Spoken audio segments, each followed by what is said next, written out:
welcome to the lecture number 2, and this section will be very interesting for all of you. And today we will discuss about the principle of chain surveying. Earlier session we discussed about the intro of the chain survey and the terminology used in chain survey, right? और आज हम लोग देखते हैं principal of chain surveying को, ठीक है।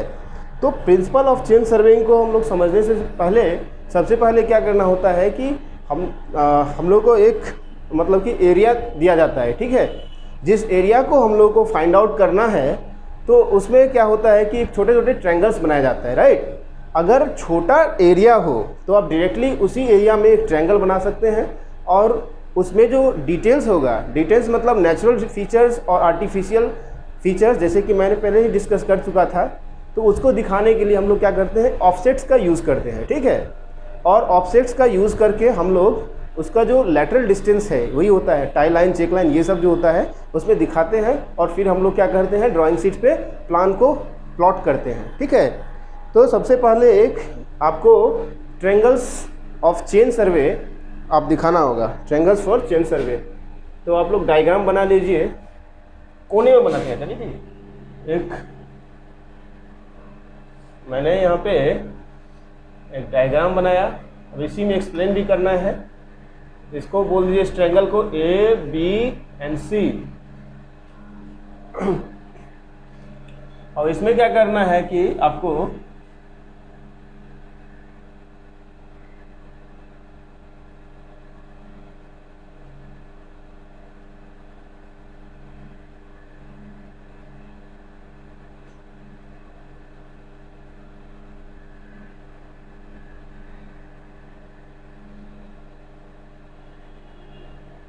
ये मान लीजिए कुछ ऑफसेट्स हैं, मतलब कि ये डिटेल्स हैं, आपको ये भी लोकेट किया गया है इसमें।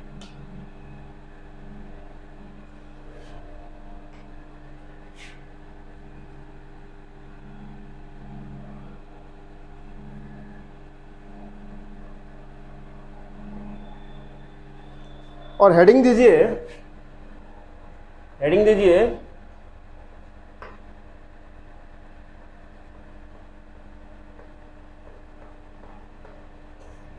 Principal of chain surveying. Chain, तो किस प्रिंसिपल पे हमारा चेन सर्वेइंग काम होता है उसको देखते हैं। तो इसमें क्या होता है कि कुछ ट्रायंगल्स बनाया जाता है, ठीक है। तो इसको आप बोल दीजिए triangles for chain surveying, for chain surveying, right. तो ये इसको आप फिगर नंबर 1 बोल दीजिए, क्योंकि इसमें दो फिगर आपके आएंगे, एक तो ट्रायंगल्स हो गया और दूसरा frame of triangles in chain surveying. तो दो तरह का होगा। अगर मान के चलिए छोटा एरिया है तो आप डायरेक्टली आप उसको ट्रायंगल का फॉर्म दे सकते हैं, लेकिन बड़ा एरिया अगर मिल गया आपको तो वहाँ पे फिजिबल नहीं है कि बड़े ट्रायंगल्स में दिखाना। तो उसमें क्या करते हैं कि छोटे छोटे फ्रेमवर्क में हम उस ट्रायंगल को दे देते हैं, ठीक है, प्रोवाइड कर देते हैं। तो उससे क्या होता है कि आसानी से हम लोग जो है सो ट्रायंगल्स का फार्मूला लगा के डायरेक्टली हम लोग उसको मेजर कर लेते हैं, ठीक है। तो इसमें लिखिए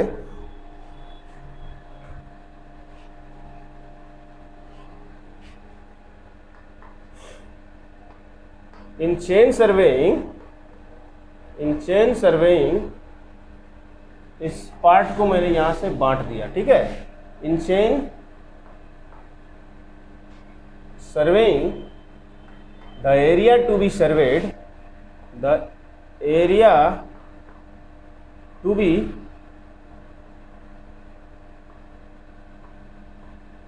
served is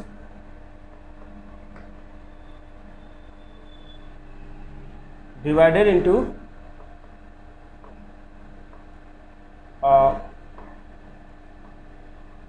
framework of triangle, framework of triangles, right। अब क्या करता है कि फ्रेमवर्क ऑफ ट्रायंगल में मैंने इसको प्लॉट कर दिया। अब इसी को क्या करना है कि आपको कोई एक ट्रायंगल को दिखाना है, ठीक है। आप ऐसा कर लीजिए कि दूसरा ट्रायंगल भी मैं बना ही देता हूँ, ठीक है।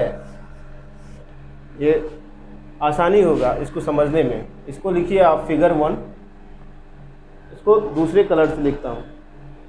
This is your figure 1, figure ए बोल दीजिए, ठीक है। और दूसरा मैं यहीं पे साइड बनाता हूँ। अरे यार,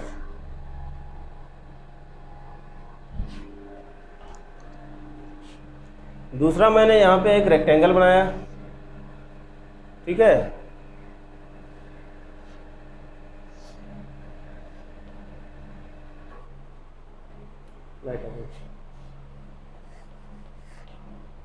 दूसरा यहाँ पे एक रेक्टेंगल बनाया, ठीक है।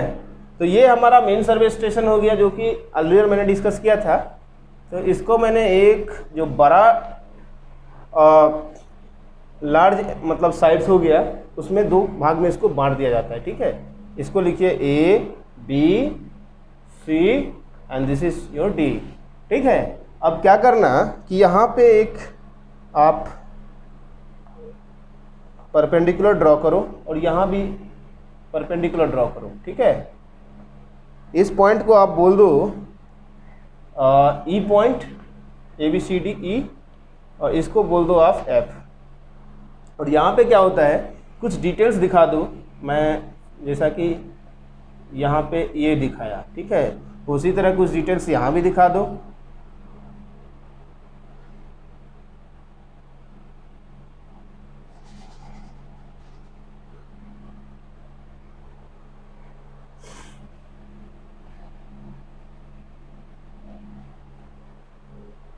उसी तरह आप एक और डिटेल्स यहाँ भी दिखा सकते हैं, कुछ ना कुछ। ये बोल दीजिए कि यहाँ भी कुछ ना कुछ आर्टिफिशियल या नेचुरल सोर्सेस हैं यहाँ पे पड़ा हुआ।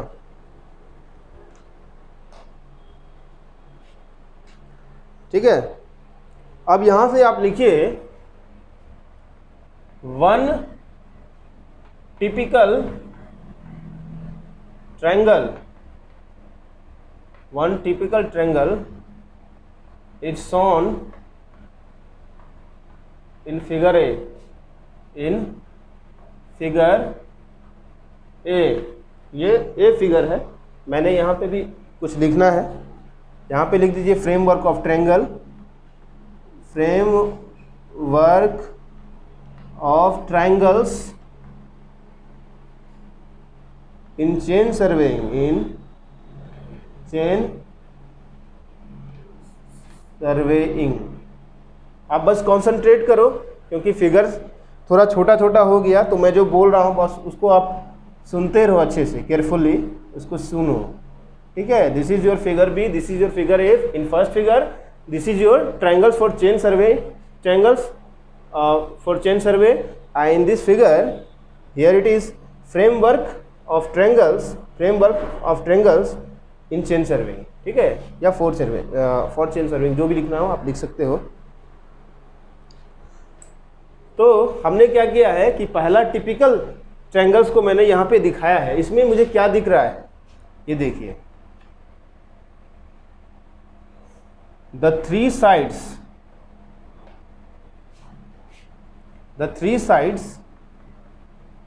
इसका 3 साइड्स का क्या दिख रहा है, A B, B C and C A are measured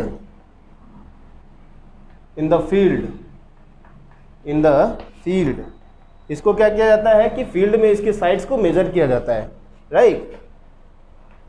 दूसरा लिखिए, इसमें जो डिटेलिंग किया गया है, कुछ इसमें जो कुछ लोकेटिंग किया गया है, इस डिटेल्स को, उसको हम लोग क्या करते हैं, इसमें लिखिए for locating the details,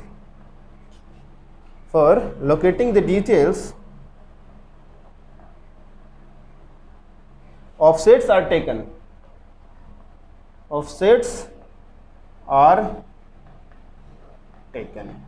right। तो इस डिटेल्स को लोकेट करने के लिए हम लोग क्या करते हैं, ऑफसेट्स को लिया जाता है। मतलब कि ये जो यहाँ से यहाँ तक का डिस्टेंस हो गया, यही हमारा ऑफसेट्स होता है, अर्लियर मैंने डिस्कस किया। और यही लाइन को हम लोग टाई लाइन बोलते हैं। ये हमारा चेक लाइन हो गया, ये हमारा चेक लाइन, ये हमारा चेक लाइन, और इसको हम लोग बेस लाइन बोलते हैं, ठीक है। तो इसको आप लोग नोट डाउन कीजिए, मैं आपको डिक्टेट कराता हूँ। प्रिंसिपल ऑफ चेन सर्वेइंग आप डायग्राम भी बना लीजिए, जैसा कि यहाँ पे लिखा हुआ है, इसमें लिखा हुआ है triangles for chain surveying figure 1 figure A, और इसमें जो है सो आपको A B C D point है, यहाँ पे ई पॉइंट, यहाँ पे एफ पॉइंट, और ये सब आपको ऑफसेट्स दिखाया गया है। तो यहाँ पे लिखा हुआ है कि framework of triangles in chain surveying in figure B. तो मैं इसको डिटेक्ट कराता हूँ। Principle of chain surveying, in chain surveying the area to be surveyed is divided into framework of triangle. In one typical triangle is shown in figure A, right? The three sides AB, BC and CA are measured in the field. For locating the details, offsets are taken. इसको note down कर लीजिए आप फटाफट। Okay, जब इतना काम हो गया, जब मैंने ऑफसेट से दिखा दिया, तो उसके बाद क्या करते हैं कि हम लोग प्लान को जो है सो ग्राउंड मतलब कि प्लान को ड्राइंग शीट्स पे हम लोग दिखाते हैं, ठीक है, प्लॉट करते हैं। यहाँ लिखिए the plan of the ground area, the plan of the ground area and details are plotted onto the map, onto the map पे क्या करते हैं, डिटेल्स ऑफ एरिया को हम लोग मैप पे दिखाते हैं। फिर क्या होता है, तो ये तो हुआ कि इससे एक पर्टिकुलर टिपिकल सर्विंग मतलब ट्रायंगल्स को मैंने दिखाया, ठीक है। अब बड़ा एरिया है तो उसमें क्या करते हैं, देखिए फॉर लार्ज एरिया, देखिए फॉर लार्ज एरिया यहाँ पे एरिया है, for large area to be surveyed, area to be surveyed is divided into the frameworks of triangle into the frameworks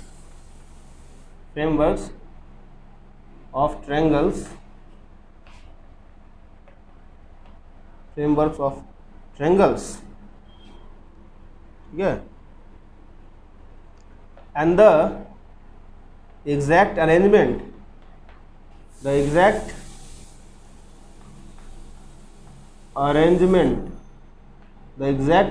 of triangles will depend on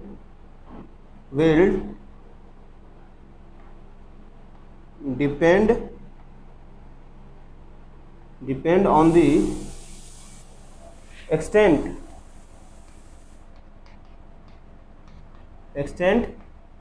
and the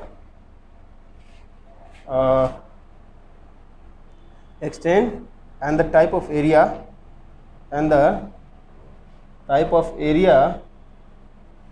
to be surveyed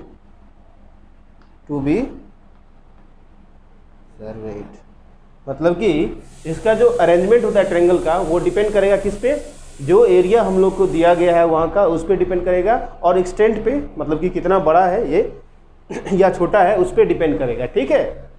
चलिए इसको dictate करते हैं। The plan of the ground and area, ठीक है, the plan of the ground area and details are plotted onto the map.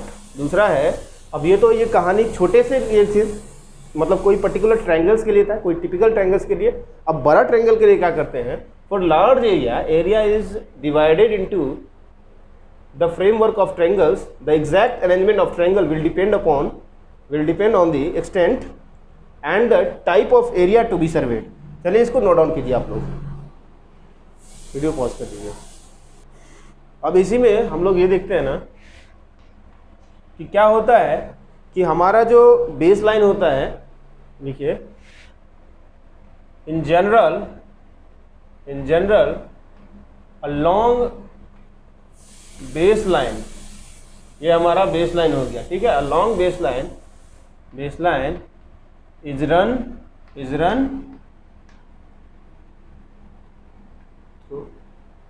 Run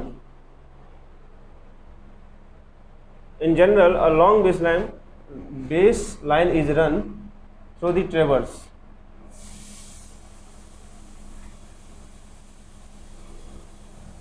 traverse, ठीक है, ये भी ट्रैवर्स ये connected set of connected lines है, तो मतलब कि ये बेस लाइन जो होता है सो हमारा रन करता है ट्रैवर्स के थ्रू, ठीक है। अब देखिए आगे इन फिगर बी, अब इस बी फिगर को देखिए, यहाँ जो फिगर बनाया गया है बी, इसमें क्या करते हैं हम लोग, इसके जो इसमें क्या क्या दिख रहा है, ये हमारा बेस लाइन हो गया, ठीक है, ये बेस लाइन हो गया, मैं पहले ही लिखा चुका हूँ तो इसको मैं बार बार लिखूंगा नहीं, तो ये बेस लाइन हो गया। तो ये बेस लाइन क्या कर रहा है, इस एरिया को दो ट्रायंगल्स में डिवाइड कर रहा है, ठीक है। तो एक ट्रायंगल्स क्या है, ए बी डी, और दूसरा क्या हो गया, सी बी डी, तो दो ट्रायंगल्स में इसको डिवाइड कर रहा है। फिर उसके बाद क्या करेंगे, ये हमारा जो साइड्स हो गया, इसमें 5 साइड्स बन रहा है, कौन कौन बन रहा है, A B, B C, C D, D A और बी डी, तो ये 5 साइड्स इसमें बन रहा है। इस साइड्स को हम लोग फील्ड में मेजर करते हैं, ठीक है, और इसके जो रिक्विसाइड डिटेल्स हैं उसको हम लोग ऑफसेट के थ्रू क्या करते हैं, इसको दिखाते हैं, ठीक है, लिया जाता है। और फिर उसके बाद हम लोग जब प्लॉट करते हैं ग्राउंड में, ड्राइंग शीट पे अगर प्लॉट करेंगे तो सबसे पहले अपना ये जो बेस लाइन है वो ड्रॉ किया जाता है सबसे पहले। उसके बाद क्या किया जाता है कि ये जो बेस लाइन है, ठीक है, कोई पॉइंट हम लोग पिक करते हैं, ठीक है, तो ये बेस लाइन अगर हो गया तो कोई पॉइंट क्या बचेगा, या तो ए बचेगा या सी बचेगा या ऐसे ही रहेगा। सपोज कि आप मान लीजिए कि मैंने ए पॉइंट कोई फिक्स किया, ठीक है, तो यहाँ मैंने ए पॉइंट फिक्स किया और मैंने क्या किया कि ये जो ए डी है जहाँ पे बेस लाइन दी, यहाँ का एक आर्क ले लेते हैं, ठीक है, तो ए डी आर्क लेंगे।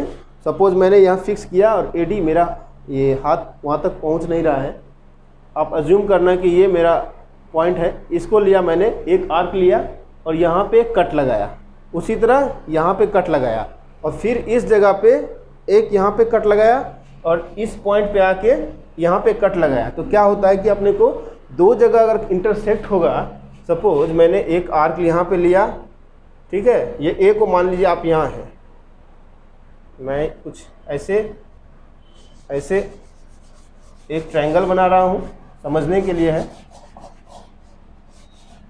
सपोज कि मैंने यहाँ पे एक आर्क लगाया और यहाँ पे कट किया, उसी तरह यहाँ पे कट किया, तो जहाँ पे कट हुआ, ठीक है, ये आर्क जहाँ पे ये सेक्शन दिख रहा है आपको, ये कट रहा है, तो आप जहाँ पे फिक्स किया वहाँ पे मतलब उतना ही आएगा, यहाँ से इतना मेजर्ड किया जाएगा। इस आर्क को यहाँ पे एक बार कट किया और वहीं से यहाँ पे कट किया, तो ये कुछ दिख रहा है कि इस जगह पे जो ये पॉइंट है यहाँ पे इंटरसेक्ट कर रहा है। तो जहाँ पे ये दोनों आर्क मीट करता है, हम लोग वहाँ का पॉइंट ऑफ इंटरसेक्शन निकालते हैं। तो ये अगर पॉइंट ऑफ इंटरसेक्शन मिल गया तो इस बेस लाइन को यहाँ मिला दिया, इस बेस लाइन को यहाँ मिला दिया, तो हमारा क्या होगा, एक ट्रायंगल का फॉर्मेशन हो जाता है। सिमिलरली हम लोग यहाँ भी सेम बात रखेंगे कि यहाँ पे एक आर्क लेंगे सी डी का, यहाँ पे कट मारेंगे और यहाँ से सी बी को कट मारा और दोनों बेस लाइन से सेम वही आर्क को उठा के अब यहाँ पे एक कट मारेंगे और यहाँ भी एक कट यहाँ मारेंगे। तो यहाँ पे क्या होगा कि एक पॉइंट पे इंटरसेक्ट करेगा, तो जिस पॉइंट पे इंटरसेक्ट करेगा बस उस पॉइंट से इस बेस लाइन को मिला देंगे तो हमारा दूसरा ट्रायंगल भी मिल जाएगा, बन जाएगा, ठीक है। तो इसको हम लोग अब लैंग्वेज में लिखते हैं, ठीक है। तो in figure B two triangles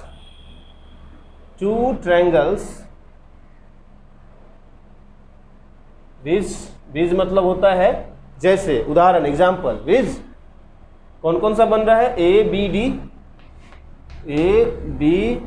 D एंड दूसरा ट्रायंगल क्या बन रहा है, इसको आप ट्रायंगल कह दीजिए, ट्रायंगल ए बी डी। दूसरा ट्रायंगल क्या बन रहा है, B C D, triangle B C D, ठीक है। आर बिल्ट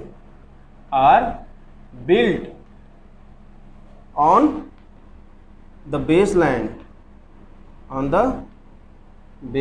लाइन, ये हमारा बेस लाइन हो गया, इसी पे तो ट्रायंगल बन रहा है दोनों।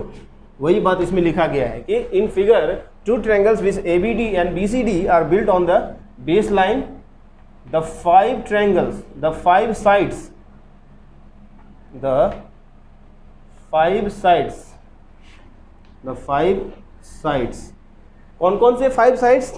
AB, AD, BC, CD और ये बेस लाइन BD। तो आप इसको भी लिख लीजिए, AB, AD, BC, CD and BD are measured BD are measured, ठीक है, and the requisite details, the requisite details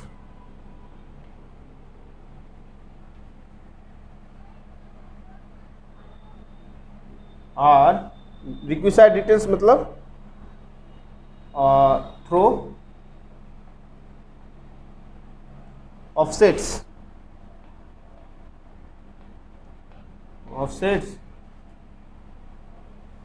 are taken, ठीक है।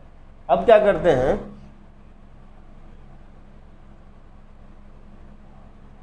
while plotting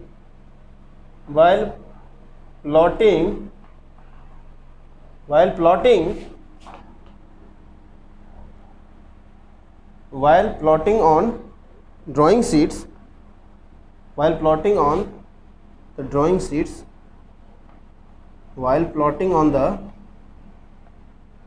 drawing sheets, baseline, ये कॉमा है, baseline drawn first, तो आप लोग पहले इसको लिख लीजिए, drawn first। चलिए, in general a long baseline is run through the traverse. In figure B, 2 triangles with ABD and BCD are built on the baseline. The 5 sides AB, AD, BC, BD, CD and BD are measured and the requisite details, the throw offsets are taken. While plotting the drawing sheets, baseline is drawn first. तो इसको आप लोग note down कीजिए। Okay, तो सबसे पहले क्या किया जाता है कि बेसलाइन को ड्रॉ किया जाता है, उसके बाद क्या किया जाता है, एनी पॉइंट, ठीक है, एनी साइड, एनी पॉइंट से ए, एनी पॉइंट से ए up is then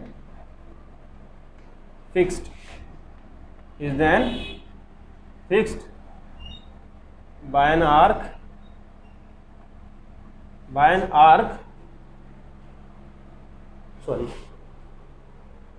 drawing an arc, ठीक है। उसके बाद क्या कहता है कि कोई पॉइंट ले लो, ए सी कोई भी, मतलब कि इस बेस लाइन के अलावा, मतलब कि हमने मान लिया कि ए को मैंने फिक्स कर दिया bye drawing an arc,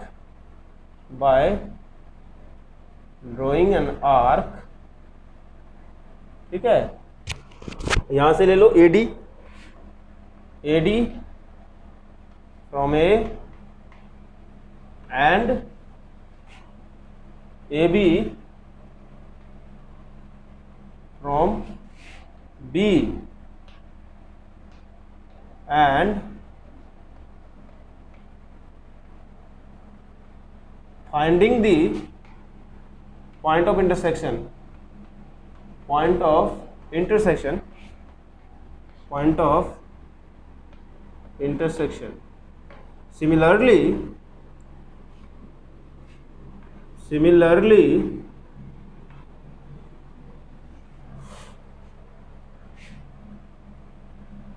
Similarly,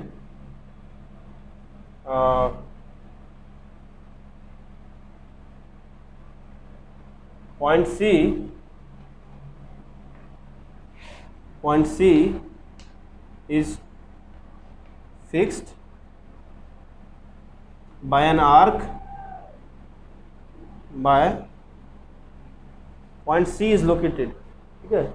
Similarly, point C is located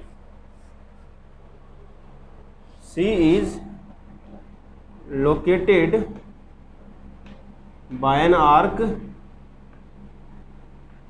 कौन सा आर्क, आप CD बोल दो, ठीक है, बाय एन आर्क CD, यहाँ भी AB है, यहाँ भी AD है, AD from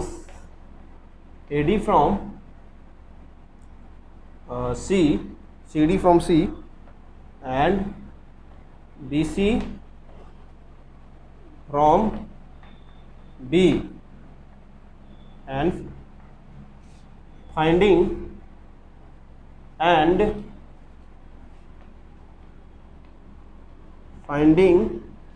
the point of intersection, ठीक है। उसके बाद क्या क्या आता है, thus the required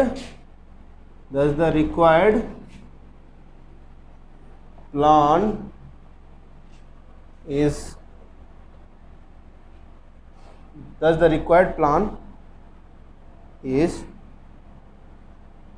plotted by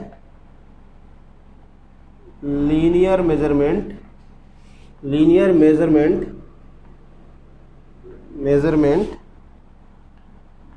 only। फिर क्या क्या आता है कि मैंने यहाँ से दो ट्रायंगल बना देना है, जहाँ से हमें पॉइंट ऑफ इंटरसेक्शन मिल गया तो इस बेस लाइन को यहाँ पे एक्सटेंड किया, इस बेस लाइन को मैंने यहाँ से एक्सटेंड किया, सिमिलरली यहाँ भी पॉइंट मिल गया, यहाँ पे इसको मैंने यहाँ से इंटरसेक्ट किया, यहाँ से इंटरसेक्ट किया। तो इस प्रकार से हम लोग को क्या होता है कि ट्रायंगल बन जाता है, हमें एरिया मिल जाता है। फिर उसको हम लोग क्या करते हैं, प्लान में जो तैयार करते हैं उसको प्लॉट कर देते हैं और वहाँ पे लीनियर मेजरमेंट करते हैं सिर्फ, ठीक है। तो यही है हमारा प्रिंसिपल ऑफ चेन सर्वेइंग। तो चलिए इसको लिख लीजिए। एनी पॉइंट से A is then fixed by drawing an arc AD from A and AB from B and finding the point of intersection. Similarly, point C is located by an arc CD from C and BC from B and finding the point of intersection. Thus, the required plan is plotted by linear measurement only. तो इसको आप लोग note down कीजिए। चलिए, तो ये था हमारा प्रिंसिपल ऑफ चेन सर्वेइंग, ठीक है। इसको हमने बहुत अच्छे से समझ लिया है कैसे कैसे हम लोग ग्राउंड पे चेन सर्वेइंग को करते हैं और कैसे उसको हम लोग मैप पे प्लॉट करते हैं। तो सारा जितना भी कहानी था इसका, जो entire story of the chain surveying have already discussed, okay. अब हम लोग क्या करते हैं, चेन सर्वेइंग में चलते हैं कि चेन को समझते हैं। अब लीनियर मेजरमेंट जो होता है तो इसमें कौन कौन से इंस्ट्रूमेंट यूज़ किया जाता है, ठीक है। तो लीनियर मेजरमेंट में हम लोग जनरली क्या क्या यूज़ करते हैं, तो अब एक होता है हमारा चेन, दूसरा होता है टेप, तीसरा आपका दिया हुआ है अब इंस्ट्रूमेंट क्या क्या यूज़ हो सकता है। तो चेन या टेप तो होगा ही, और इसके जो टाइप्स हैं ये सब हम लोग डिस्कस करेंगे। फिर हम लोग को रेंजिंग रॉड्स की ज़रूरत पड़ती है, ठीक है, क्रॉस स्टाफ की ज़रूरत होती है। तो ये सब हम लोग आगे देखेंगे, उससे पहले हम लोग देखते हैं पहले चेन। तो give the heading first, chain लिखिए। तो चेन को हम लोग डिफाइन करते हैं।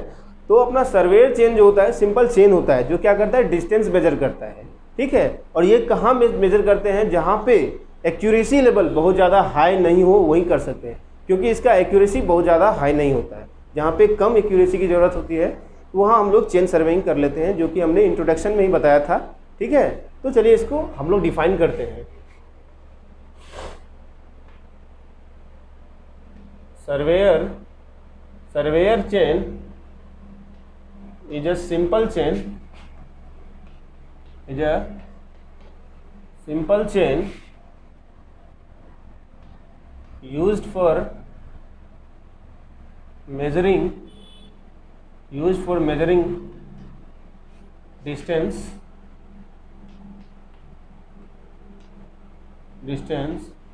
when the requirement of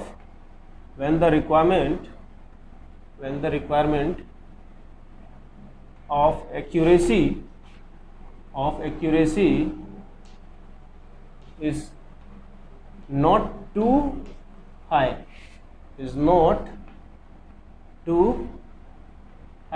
This is what your chain, दूसरा पॉइंट इसमें लिखिए, it consist of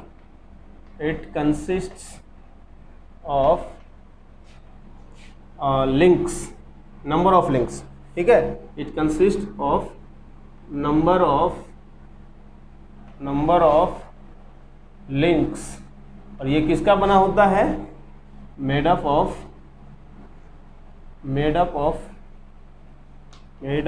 of galvanized iron. Galvanized iron क्यों? क्योंकि ये रस्टिंग से बचाता है, जंग लगने से बचाता है। गैल्वेनाइज्ड आयरन बेंट इनटू, ये लूप के फॉर्म में होता है, bent into loops.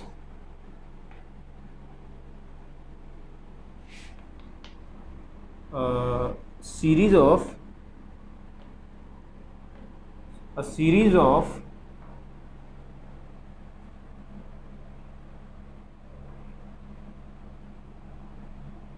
of loop, ठीक है, a series of links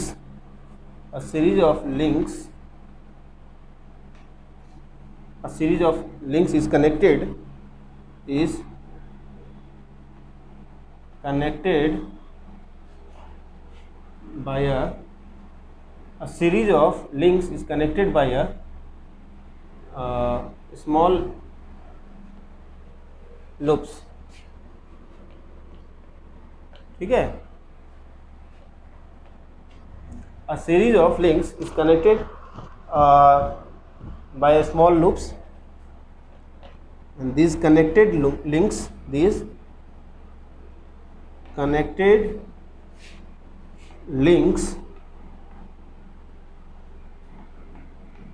provides flexibility,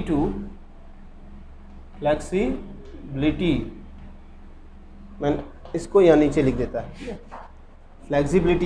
flexibility to किसको? Chain, to the. तो मैंने यहाँ पे ये बताया है कि जो अपना चेन होता है उसमें क्या होता है? नंबर ऑफ लिंक्स होते हैं। ये लिंक्स किसके बने होते हैं? गैल्वेनाइज्ड आयरन के होते हैं। गैल्वेनाइज्ड आयरन ही क्यों भाई? गैल्वेनाइज्ड आयरन क्या होता है कि इसमें रस्टिंग से बचाता है, ठीक है, जंग लगने से बचाता है, तो इसमें हमने गैल्वेनाइज्ड आयरन यूज़ करना है, ठीक है। तो ये जो कनेक्टेड लिंक्स होता है, ठीक है, वो लूप के फॉर्म में होता है, ठीक है, कुछ समथिंग लाइक दिस, कुछ इस टाइप से। डायग्राम तो उतना अच्छा नहीं बना, लेकिन कुछ लूप के फॉर्म में रहता है। और ये कनेक्टेड लाइन क्या करता है कि चेन को एक फ्लेक्सिबिलिटी देता है, लचीलापन बनाता है, मतलब जिससे कि हम लोग आसानी से लीनियर ही मेजरमेंट क्यों ना करते हैं, लेकिन इसको किसी भी शेप में हम लोग आराम से मोड़ सकते हैं, ठीक है। तो ये फ्लेक्सिबिलिटी देता है, तो यही हमने इसमें मेंशन किया है, ठीक है। तो लिखिए, chain, surveyor chain is a simple chain use for measuring distance when requirement of accuracy is not high, मतलब जहाँ पे एक्यूरेसी बहुत ज़्यादा जरूरत नहीं होती है वहाँ पे हम इसका यूज़ करते हैं। It consist of number of links made up of galvanized iron bent into loops, a series of links is connected by small loops, right. These connected links provide flexibility to the chain। चलिए इसको आप लोग लिखिए। तो ये था हमारा chain. Chain क्या होता है, इसके डिटेल के बारे में मैंने समझ लिया है कि ये कैसे बना होता है, इसका क्या फंक्शन होता है, और ये मतलब कि कैसे फ्लेक्सिबिलिटी देता है, ये सब हम लोग जान लिए, ठीक है। तो अब हम लोग देखते हैं कि चेन कितने प्रकार के हो सकते हैं। जैसा कि मैंने पहले ही बिल्डिंग कंस्ट्रक्शन में ही बताया था कि चेन कितने प्रकार के होते हैं। मैंने उस मतलब कि नहीं, सर्वेइंग के इंट्रोडक्शन में बताया था कि चेन कितने प्रकार का होता है। मैं ये यहाँ भी वही एक्सप्लेन करने वाला हूँ अच्छे से, प्रॉपर मैनर में, ठीक है। तो आप लिखिए टाइप्स ऑफ चेन। एक होता है अपना मीट्रिक चेन, मीट्रिक चेन आप लिखते जाइए बस, इसमें कुछ नहीं करना है। ये जितने भी चेन है, मीट्रिक चेन है या गुंटूर्स चेन है, रेवेन्यू चेन है, या फिर अपना इंजीनियर्स चेन है, तो ये चेन बस, चेन तो वही होता है, बस इसमें इसकी लेंथ को बताता है कि उसमें कितना लेंथ का होता है और उसमें कितने लिंक्स होते हैं, ठीक है। तो ये बस दिखाया था। तो मीट्रिक चेन में क्या होता है, मीट्रिक चेन 3 तरह का होता है। आप इसमें ए लिख लो, यहाँ पे ए 30 मीटर्स हैविंग 150 लिंक्स। आप समझ सकते हैं, दैट इज 1 मीटर पर लिंक 5 लिंक्स।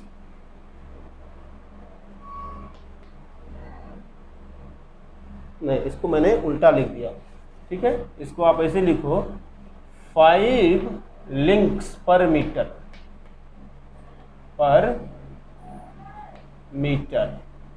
ठीक है।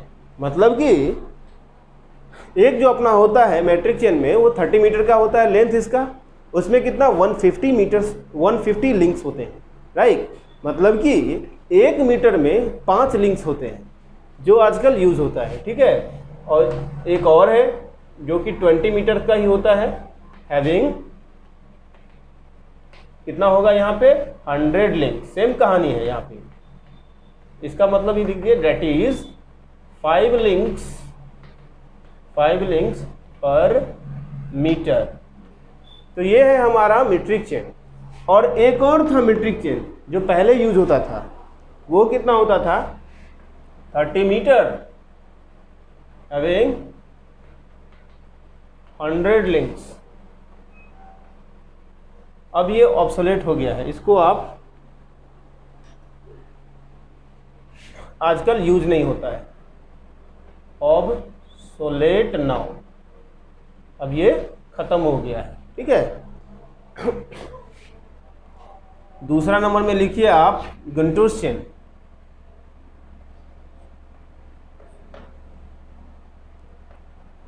गुंटूर्स